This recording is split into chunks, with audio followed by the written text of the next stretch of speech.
खटीमा में स्थानीय जनप्रतिनिधियों से मिले मुख्यमंत्री पुष्कर सिंह धामी। कई अहम मुद्दों पर हुई बात। सीएम ने आम जनता से मुलाकात कर सुनी समस्याएं।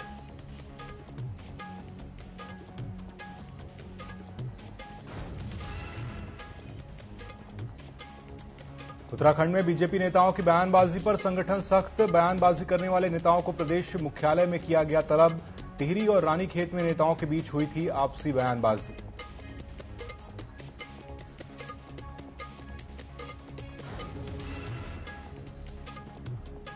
सीएम धामी ने लिया मां पूर्णागिरि मेले की तैयारियों का जायजा। कहा, मेले में अच्छा अनुभव लेकर जाएं श्रद्धालु। मेले में मुंडन हेतु ली जाने वाली धनराशि पर जताई नाराजगी।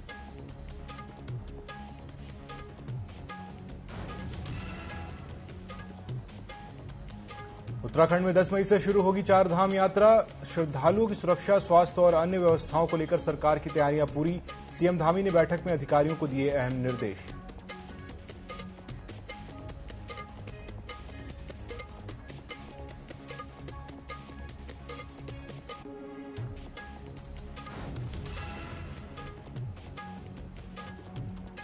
और श्रीनगर गढ़वाल में पवित्र तेल कलश के दर्शन के लिए जुटे लोग। डिमरी पंचायत के नेतृत्व में की जा रही कलश यात्रा। जल्द खुलेंगे भगवान बद्रीनाथ के कपाट।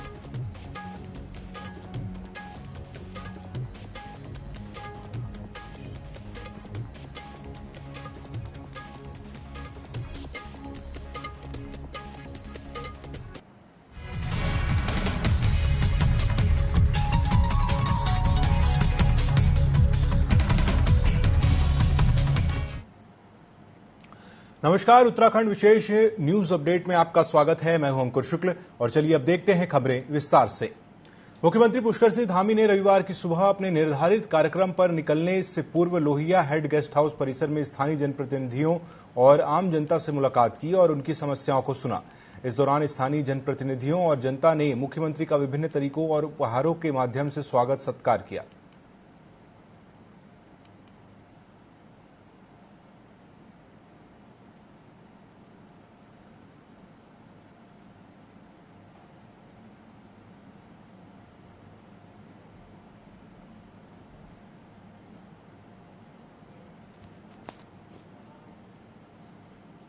कानपुर से निर्दलीय विधायक ने सुराज सेवा दल के अध्यक्ष रमेश जोशी के बयान पर तीखा हमला बोला है। शनिवार रात कुमार विश्वास के कार्यक्रम में पहुंचे उमेश कुमार ने पत्रकारों से बात की। इस दौरान उन्होंने स्वराज का नाम बदलकर राष्ट्रीय अध्यक्ष रमेश जोशी कर दिया। इस दौरान उन पर कटाक्ष करते हुए उन्हें सड़क छाप नेता बताया गया। उन्होंने कहा कि ऐसे छुटभैया नेताओं के बयानों से उनकी सेहत पर कोई असर नहीं पड़ता। वह यही नहीं रुके, उन्होंने राष्ट्रीय अध्यक्ष को सड़क छाप नेता बताया। साथ ही उन्होंने बाबा साहेब की बात भी दोहराई और कहा कि डॉक्टर अंबेडकर ने देश के सभी नागरिकों को कहीं भी जाकर बसने का अधिकार दिया है। विधायक ने कहा कि नतीजा कुछ भी हो, लेकिन हरिद्वार की सेवा का उनका लक्ष्य हमेशा ही जारी रहेगा। आपको बता दें कि सेवा दल के अध्यक्ष ने कहा था कि उमेश कुमार बाहर से आकर राजनीति कर रहे हैं। सीएम पुष्कर सिंह धामी ने शनिवार को हल्द्वानी पहुंचे, जहां उन्होंने एफटीआई सभागार में वनाग्नि को लेकर वन विभाग के अधिकारियों के साथ बैठक की। साथ ही सीएम ने पेयजल किल्लत को लेकर भी जल संस्थान के अधिकारियों को व्यवस्था करने के निर्देश दिए। बैठक में कुमाऊं कमिश्नर और जिलाधिकारी सहित कई प्रशासनिक अधिकारी मौजूद रहे। साथ ही कुमाऊं मंडल के सभी अधिकारी भी वर्चुअल माध्यम से बैठक में जुड़े। सीएम धामी ने जल्द से जल्द जंगलों में लगी आग पर काबू पाने की बात कही। साथ ही फायर सीजन तक वन विभाग के सभी अधिकारियों और कर्मचारियों की छुट्टियां रद्द कर दी गई हैं।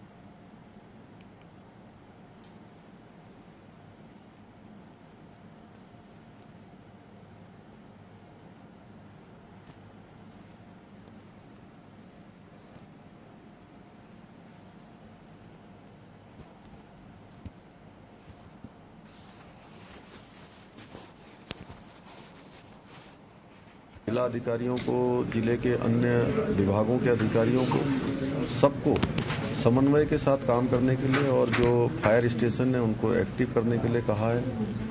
युवक मंगल दल, महिला मंगल दल, स्वयं सहायता समूह और स्थानीय स्तर पर जो लोग जंगलों के समीप रहने वाले हैं, सबका सहयोग लेने के लिए भी कहा है।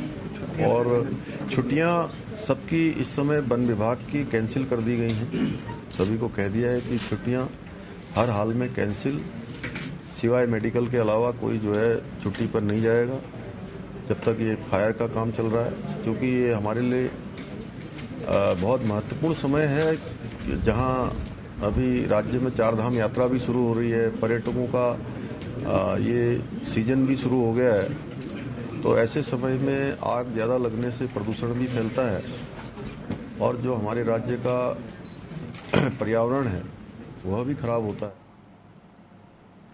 उत्तराखंड में भाजपा ने पिछले दिनों बयानबाजी करने वाले नेताओं को प्रदेश मुख्यालय में तलब कर नसीहत दी है। हालांकि सभी नेता इनसे सामान्य बातचीत करार दे रहे हैं। आपको बता दें कि जो नेता हाल ही में बयानबाजी की वजह से सरदर्द बने हुए हैं, उन्हें भाजपा प्रदेश अध्यक्ष महेंद्र भट्ट ने प्रदेश मुख्यालय बुलाया। टिहरी से भाजपा विधायक किशोर उपाध्याय और पूर्व कैबिनेट मंत्री दिनेश धनय के बीच टीएचडीएस में टेंडर प्रक्रिया को लेकर विवाद देखने को मिला। वहीं रानीखेत से विधायक प्रमोद नैनवाल और दावित धारी कैलाश पंत के बीच भी बयानबाजी के बाद दोनों नेताओं को तलब किया गया।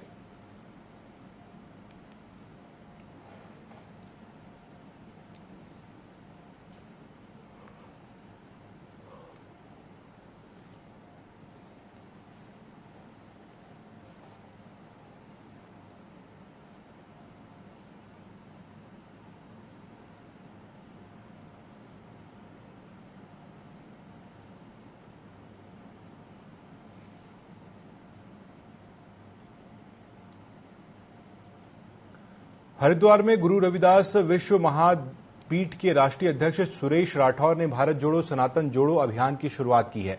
इसमें सुरेश राठौर धर्म परिवर्तन कर चुके दलित समाज के लोगों को फिर से सनातन से जोड़ने का काम करेंगे। इस दौरान उन्होंने कहा कि देश के कई राज्यों में कमेटियों का गठन कर दिया गया है। गांव-गांव जाकर धर्म परिवर्तन कर चुके लोगों को मुस्लिम और ईसाई मिशनरियों के षड्यंत्र के बारे में बताया जाएगा।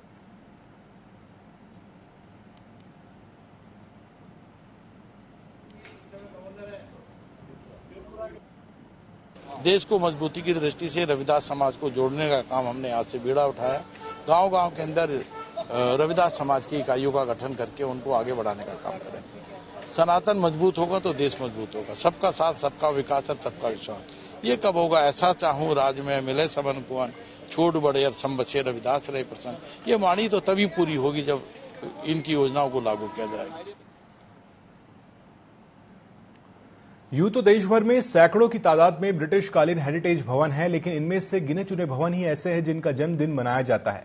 उन्हीं में से एक है नैनीताल का राजभवन, जिसका आज स्थानीय लोगों ने 127वां जन्मदिन मनाया। बता दें कि साल 1925 में राजभवन क्षेत्र के घने जंगल में करीब 75 एकड़ भूमि पर ब्रिटिश काल में एशिया का सबसे ऊंचा और देश का सबसे बेहतरीन गोल्फ कोर्स बनाया गया है, जिसे साल 1994 में इस राजभवन को पर्यटकों के दीदार के लिए खोल दिया गया।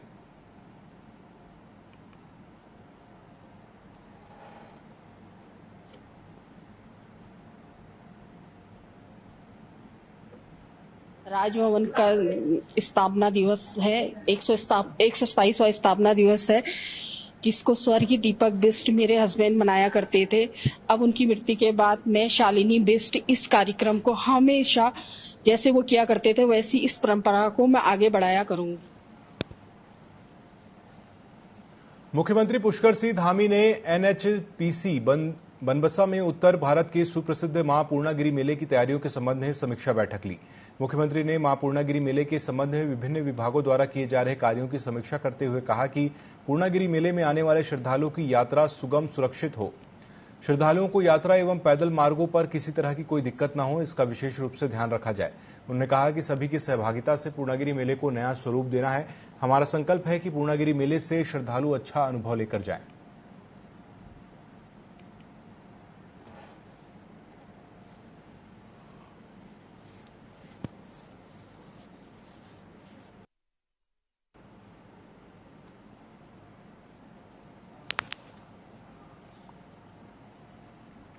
उत्तराखंड में चारधाम यात्रा 10 मई से शुरू होने जा रही है। यात्रियों की सुरक्षा, स्वास्थ्य और अन्य व्यवस्थाओं को लेकर सरकार ने अपनी तैयारियां पूरी कर ली हैं।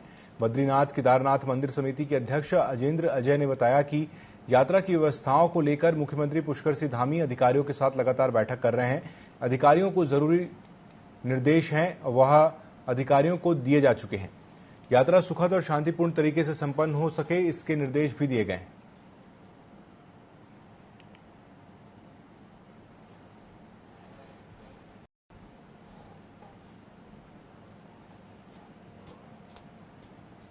इस अनुरूप बद्रीनाथ केदारनाथ मंदिर समिति के स्तर से, प्रदेश सरकार के स्तर से पूर्व से ही अपनी यात्रा को लेकर के तैयारियां प्रारंभ कर दी गई थी। और आपके संज्ञान में होगा कि आचार संहिता लगने से पूर्व भी माननीय मुख्यमंत्री जी के स्तर से चारधाम यात्रा की तैयारियों को लेकर के एक विस्तृत बैठक आयोजित की गई थी। और उस बैठक में माननीय मुख्यमंत्री जी द्वारा कई निर्देश दिए गए थे जो यात्रा से संबंधित विभाग हैं। और अभी 2-3 दिन पूर्व भी माननीय मुख्यमंत्री जी द्वारा एक विस्तृत बैठक आयोजित की गई थी, जिसमें यात्रा से संबंधित सभी विभागों के उच्चाधिकारी उपस्थित थे। और उसमें माननीय मुख्यमंत्री जी द्वारा जो पूर्व में उनके द्वारा निर्देश दिए गए थे, उन निर्देशों के अलावा विभागों की जो अब तक की तैयारियां, उनकी विस्तृत रूप से समीक्षा की गई। और जहां पर सुधार और संशोधन की आवश्यकता थी, वहां पर उनके द्वारा उनको निर्देशित भी किया गया। नैनीताल के मस्जिद तिराहे से हाई कोर्ट की तरफ जाने वाली सड़क में एक सूखा पेड़ है जो सड़क में गुजरने वाले वाहनों के लिए खतरे का सबब बना हुआ है, जिसे वन विभाग की टीम ने मौके पर पहुंचकर काट दिया ताकि पेड़ गिरने से होने वाली किसी भी अप्रिय घटना से बचा जा सके।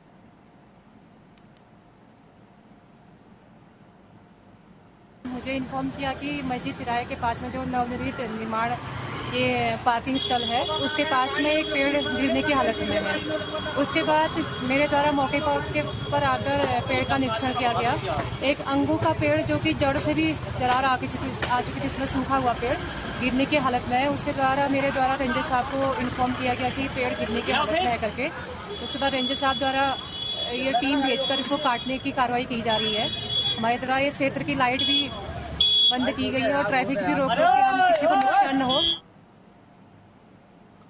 टिहरी के देवप्रयाग क्षेत्र में तोता घाटी के पास एक पिकअप वाहन अनियंत्रित होकर खाई में जा गिरी। एसडीआरएफ ने रेस्क्यू कर गंभीर रूप से घायल वाहन चालक को ऋषिकेश एम्स में भर्ती कराया है। बता दें कि एसडीआरएफ शनिवार को देर रात मामले की जानकारी मिली, जिसके बाद पुलिस ने संयुक्त रूप से रेस्क्यू अभियान चलाकर चालक को खाई से निकालकर अस्पताल में भर्ती कराया।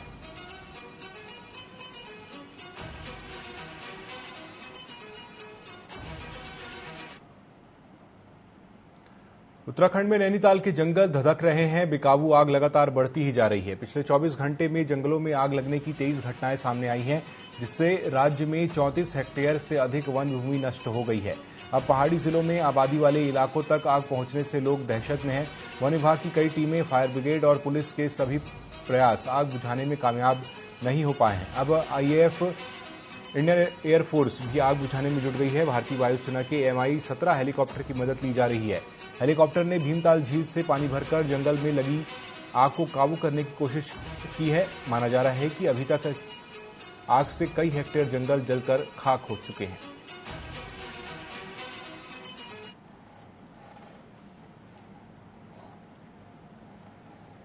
फायर होता है, एक सरफेस फायर और एक ग्राउंड फायर। तो हमारे यहाँ गरीबत ये है कि हमारे यहाँ सरफेस फायर, तो इससे ग्राउंड फायर का पेड़ का बहुत नुकसान नहीं होता,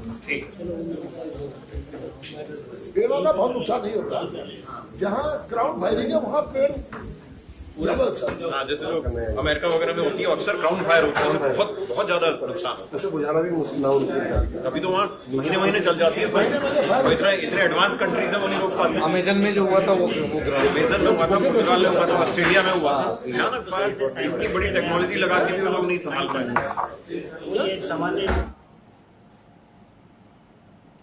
उत्तराखंड के चारधाम यात्रा में हेली सेवा के लिए अलग से टिकट बुकिंग काउंटर खोलने पर निजी टूर ऑपरेटरों ने नाराजगी जताई है। वे इस फैसले को कालाबाजारी से जोड़ रहे हैं। इसे लेकर प्रदेश के अन्य टूर ऑपरेटर इस प्रक्रिया को जिम्मेदार ठहरा रहे हैं। उनका कहना है कि पहले भी हेली टिकटों में गड़बड़ी की शिकायतें आती रही हैं। उन्होंने प्रदेश सरकार की मंशा पर सवाल उठाते हुए कहा कि कुछ चहेते ट्रैवल ऑपरेटरों को टिकट खरीदने का लाभ पहुंचाने के लिए सरकार ने यह फैसला लिया है। जय श्री केदार। मैं ऋषभ सक्सेना, हरिद्वार से एक ट्रैवल व्यापारी। जैसा कि आप सब जानते हैं, हमारी उत्तराखंड की विश्व प्रसिद्ध चारधाम यात्रा 10 मई से आरंभ होने वाली है, जिसमें श्री केदारनाथ धाम की हेली सर्विस की पूर्ण संचालन यूकाडा द्वारा किया जाता है। एवं इसमें एक जानकारी सामने ये आ रही है कि यूकाडा द्वारा कुछ चुनिंदा ट्रैवल एजेंट्स को प्रतिदिन 100 टिकटें उपलब्ध कराने का एक ट्रैवल पोर्टल बनाया जा रहा है, जिसका हम पूर्ण रूप से विरोध करते हैं, क्योंकि इसके बारे में ना ही किसी ट्रैवल एजेंट, ना ही किसी ट्रैवल कारोबारी को खबर दी गई है कि इसका रजिस्ट्रेशन, एग्रीगेशन कैसे किया जाएगा। इसका हम अपने पुष्कर सिंह धामी जी से, जो कि हमारे मुख्यमंत्री हैं उत्तराखंड के, उनसे हम इस मामले में संज्ञान लेने का अनुरोध करते हैं एवं इस फैसले का विरोध करते हैं, ताकि ऐसा जो कि टिकट ब्लैक मार्केटिंग होती है इससे आगे जाके और उसमें बढ़ोतरी होगी। तो इसलिए हम आप सबका इसमें पूर्ण रूप से सहयोग चाहते हैं। भगवान बद्रीनाथ पर अभिषेक के लिए नरेंद्रनगर राज दरबार ने पवित्र तेल कलश यात्रा श्रीनगर गढ़वाल में रात्रि विश्राम की। उसके बाद डिम्बर गांव के लिए रवाना हो गई। डलमिया धर्मशाला में दर्शनार्थ रखे गए पवित्र तेल कलश को बड़ी संख्या में श्रद्धालुओं ने दर्शन किए।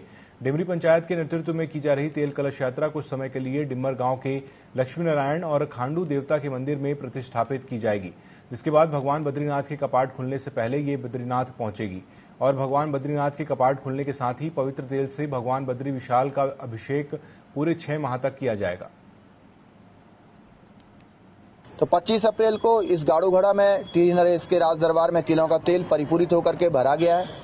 इस भरे हुए गाड़ू घड़ा तेल कलश को एक शोभा यात्रा के रूप में बद्रीनाथ के पुजारी समुदाय, डिमरी धार्मिक केंद्रीय पंचायत के प्रतिनिधिगण इसको बद्रीनाथ धाम 2 चरणों में ले जा रहे हैं। ये श्रीनगर पहुंच चुका है और आज श्रीनगर से जब शोभा यात्रा आरंभ होगी, सने सायं तक, देर सायं तक ये डिमरी पुजारियों के मूल ग्राम डिम्बर पहुंचेगा और आज से 7 मई तक तेल कलश दर्शनार्थ डिम्बर स्थित लक्ष्मी नारायण मंदिर में रखा जाएगा। 8 मई को द्वितीय चरण की यात्रा आरंभ होगी।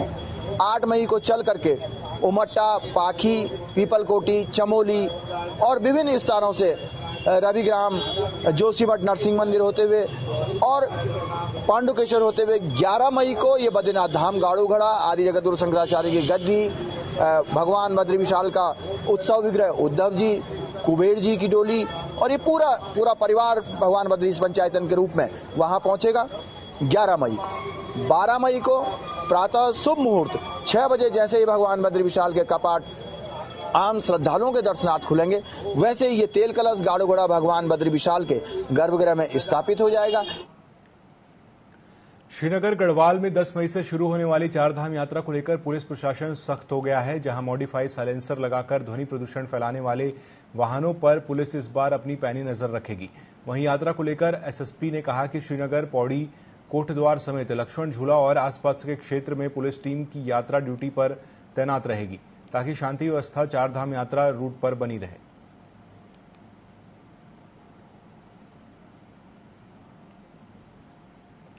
देहरादून वन विभाग जंगलों की आग को लेकर शरारती तत्वों के साथ निपटने का फैसला कर लिया है। बता दें कि वन विभाग ने जंगलों में आगजनी की घटना को लेकर 196 केस दर्ज किए हैं, जिनमें कुल 29 लोगों को नामजद किया गया है, जबकि 176 केस अज्ञात व्यक्तियों के खिलाफ दर्ज किए गए हैं। वन विभाग ने आगजनी की घटना पर डीएफओ को जिम्मेदार बताया है। बताया जा रहा है कि आग की घटना से एक व्यक्ति की मौत की खबर है।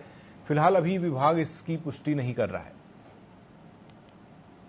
ये इसीलिए भैया इसीलिए सरकार के स्तर से ये निर्देश दिए जा चुके हैं कि संबंधित डीएफओ घटना स्थल पर स्वयं जाएंगे और आज हमारे मैक्सिमम डीएफओ जहां जहां भी सही घटनाएं हो रही हैं वो फील्ड में, और अगर किसी की लापरवाही पाई जाएगी तो निश्चित रूप से उसके खिलाफ कार्रवाई की जाएगी, चाहे वो डीएफओ हो या नीचे के स्तर का कर्मचारी हो। जिसको भी ये माना जाएगा जिसने लापरवाही से काम किया उसके खिलाफ कार्रवाई की जाएगी। मसूरी का मॉल रोड पर्यटन की दृष्टि से काफी महत्वपूर्ण है, जिसके सौंदर्यीकरण किए जाने को लेकर सरकार 7 करोड़ रुपए से ज्यादा खर्च कर चुकी है। लेकिन मॉल रोड के निर्माण के दौरान मसूरी गांधी चौक के पास पिछले साल 10 मीटर सड़क का हिस्सा क्षतिग्रस्त होकर गिर गया, जिसकी चपेट में एक डंपर के आने से डंपर चालक की मौत हो गई थी। परंतु 10 मीटर की सड़क बनाने को लेकर लोक निर्माण विभाग 1 साल से भी ज्यादा का समय लग गया है, जिससे लोगों में भारी आक्रोश है।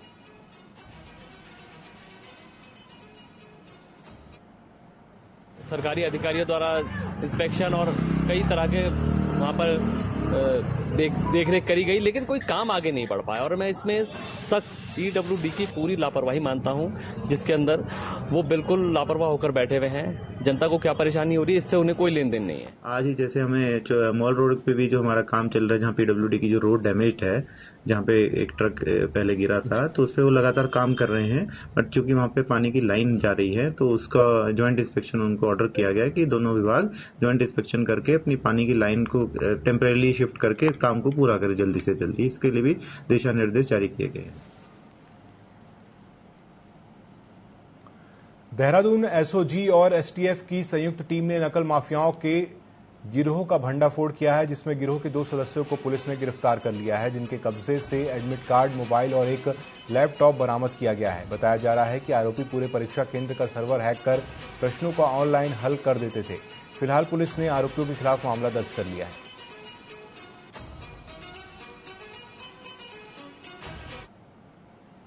नेटवर्क नहीं ब्रेक होता तो कहीं ना कहीं आने वाली परीक्षाओं में या किसी भी लेवल की परीक्षा होती तो ये मोडस ऑपरेंडी के माध्यम से फिर से पेपर इसमें लीक होने की संभावनाएं थी। तो इसमें अभी जो अरेस्ट हुई है वो 2 लोग की अरेस्ट हुई है जो बिहार के रहने वाले हैं, एक इसमें फरार है दिल्ली का। बाकी इसमें 4 छात्रों के नाम आए हैं जिनके जो उनके लैपटॉप से जो डिटेल्स प्राप्त हुई है और जो भी सर्वर इन्होंने कनेक्ट करके काम किया था वो टेक्निकल चीजें मिल चुकी हैं। अब चूंकि ये मुकदमा दर्ज हो चुका है और इसमें वेल्लोर इंस्टीट्यूट ऑफ टेक्नोलॉजी को भी हम ऑफिशियल कम्युनिकेशन कर रहे हैं। एक बार उनकी टीम वहां से आ जाती तब हम इस पूरी परीक्षा का क्या मोडस ऑपरेंडी था, क्या उसकी कितने सेंटर्स पे हो रही थी और क्या उसका तरीका था, सारी चीजें जानकारी के बाद इसमें फिर आगे इसमें और कमेंट्स दिया जाता। देहरादून की प्रेमनगर पुलिस ने एक बड़े नशे नेटवर्क का भंडाफोड़ किया है। दरअसल पहले इसी तरह की अलग अलग क्वालिटी का ड्रग्स प्रचलन देखने को मिला था, जिसमें पहले में एक युगांडा की महिला सहित 3 लोगों को गिरफ्तार किया गया था। आपको बता दें कि आरोपी कोबरा या कोबरा कोड वर्ड के नाम से ड्रग्स की तस्करी करते थे।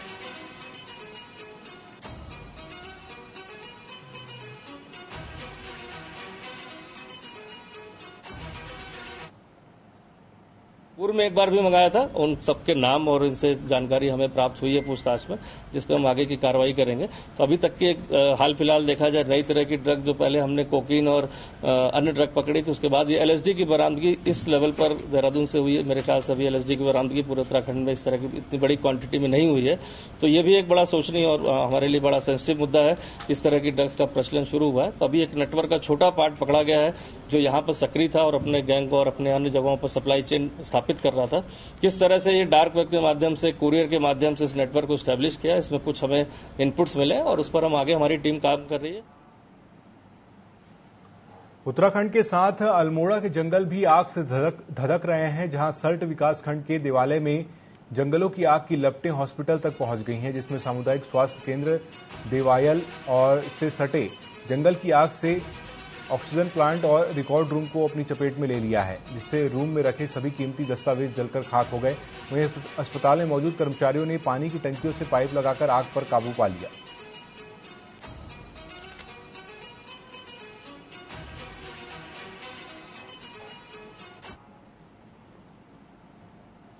हरिद्वार के रुड़की में पुतला दहन के दौरान विवाद हो गया, जिसके बाद एक युवक की जमकर पिटाई हो गई। युवक का कसूर इतना था कि उसने कांग्रेस कार्यकर्ताओं से सवाल कर लिया था। दरअसल उत्तराखंड में बिजली दरों में बढ़ोतरी को लेकर महानगर अध्यक्ष के नेतृत्व में कांग्रेस ने रुड़की में बोट क्लब स्थित डीजीएम कार्यालय के बाहर नारेबाजी करते हुए सरकार का पुतला फूंका। इस दौरान महानगर अध्यक्ष मीडिया से बात कर रहे थे, तभी एक युवक ने उनसे सवाल पूछा कि कांग्रेस ने अब तक क्या किया है। इतना सुनते ही कांग्रेस कार्यकर्ता भड़क गए और युवक की बेरहमी से पिटाई कर दी। इसी बीच पुलिस मौके पर पहुंची और किसी तरह मामले को शांत कराया। इसके बाद युवक शिकायत दर्ज कराने की बात कहकर वहां से चला गया।